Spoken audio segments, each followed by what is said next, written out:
I remember once, I'll never forget this. I went into a masjid, and I think it was a Somali masjid, and we were praying, and some guy kicks my leg, so just boots me. So I think, what's he doing? So I boot him back, and at the end, I asked someone else. Apparently, that's kind of what they do to avoid the gaps between your bread. And that's their custom, and he didn't mean anything by it. But I think for me, as a revert, it's difficult when you go into these situations and you think, what's going on here? Yeah, and there's sometimes like usually there's some hidden rules or certain reading the air type of things. Okay, so as soon as you pray, okay, everybody knows they need to go upstairs. Okay, you may not have known that, or other sort of things. But there's also, I think, this type of feeling that as humans we always want to feel in a place that we are welcome.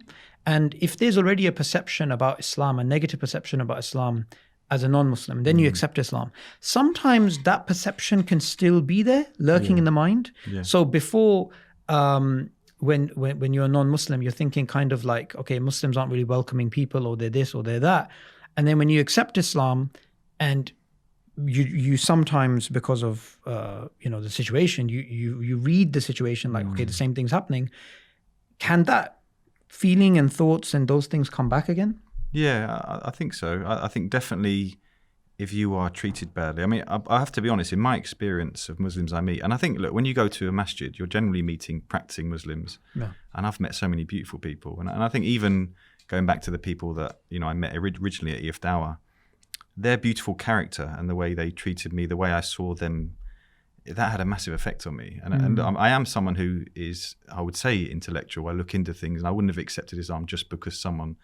But it made such a big difference to meet people, a collection of people that, good manners. I saw how they got on. I saw the brotherhood. And it's so important that, and it was kind of like, wow, what are these guys on? And it gave me such a good representation of Islam early on. Whereas I wonder, if I went to Speaker's Corner, say, and I met the wrong Muslim, do you know?